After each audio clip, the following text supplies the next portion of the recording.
그럼 전쟁은 우리만 치른 게 아니고 북한과 치른 전쟁인데 북한은 정정 70주년을 맞는 이쯤 무슨 일을 하고 있었을까요? 열병식을 벌였습니다. 북한이 심야 열병식을 했어요. 참 대조적이죠.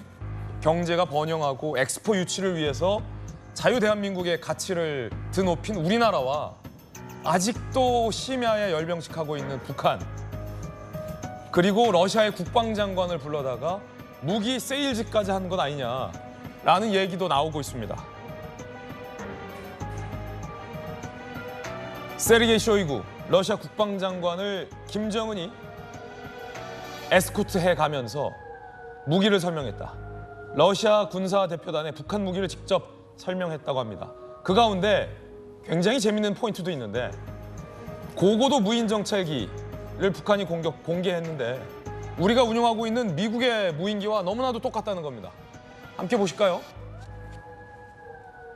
자, 이거요. 조선인민공군이라고 새겨져 있는 무인기인데 이거 미국이 운영하고 있는 글로벌 호크와 모습이 너무 똑같습니다. 그리고 우리나라에 배치되어 있는 이 글로벌 호크에 대한민국 공군이라고 새겨져 있는 부분까지도 그대로 본땄습니다. 조선인민공군.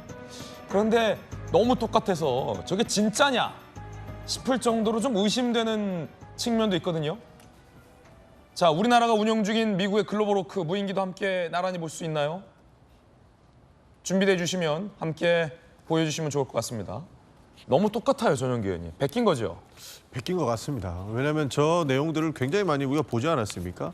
사실 저 디자인 같은 경우에는 그 얼마나 실용성이 있게끔 만드는가가 중요하지 않습니까? 그런 부분에 대해서 미국에서도 만들었고 대한민국에서도 운영 중인데 저 디자인이 갑자기 똑같이 북한에 있는 사람이 생각했을 가능성은 되게 저는 낮아 보이거든요. 예. 그런 측면에서 베낀 걸로 추정할 수 있을 것 같습니다. 똑같아요. 지금 모양도 그렇고 색깔도 그렇고 새겨놓은 이 글씨체까지도 비슷합니다. 왜냐하면 북한이 원래 저런 글씨체 안 쓰는데 대한민국 공군 글씨체와도 굉장히 흡사한데 문제는 이제 김용주 의원님, 네.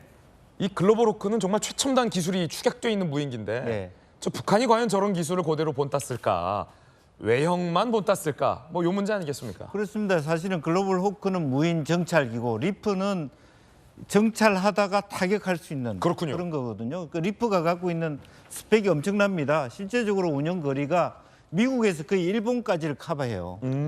엄청난 빠른 시속을 커버하고 있기 때문에 실제로 보면 지금 현재 저 기술들이 실제로 보면 이란의 어떤 그 혁명수비대 사령관도 바로 타격하는 모습 우리가 봤거든요. 무시무시한 무기군요. 무시무시한 무기입니다. 근데 그러려면 실제적으로 위에서 바로 이렇게 포커싱 할 수 있는 과학 기술 그리고 어떤 실질적인 어떤 시스템 자체를 다 갖고 있어야 되는데 과연 그럴까? 껍데기만 저렇게 만들어 놓고 안에는 상당히 부실하지 않을까? 실제로 저게 엄청나게 오랜 시간 동안 뜨고 있습니다. 고고도로 몇십 시간을 떠서 가는 그 정찰기 타격 기술이거든요. 죽음의 사신이라는 래프도 마찬가지입니다. 이제 저런 기술들을 갖고 있을 것 같지는 않다. 다만 껍데기는 저렇게 만들 수 있지 않겠습니까? 예. 유체 역학적인 기능이죠. 말하자면 이제 저거 안에 뚜껑 열리고 사람 들어가서 타는 거 아닙니까? 북한 거는 모를 그래서 일이죠. 그걸 모를 일이죠. 사다리를 딱 내리고 또 이제 자기가 걸어 내려올 수도 있는 거죠. 아니, 미국 거를 본따서 그대로 전시해서 공개하는 북한의 심리는 또 무엇일지도 한편으로 궁금합니다. 남북이 달라도 너무 다른 정전 70주년을 맞는 남북의 모습 살펴보셨습니다.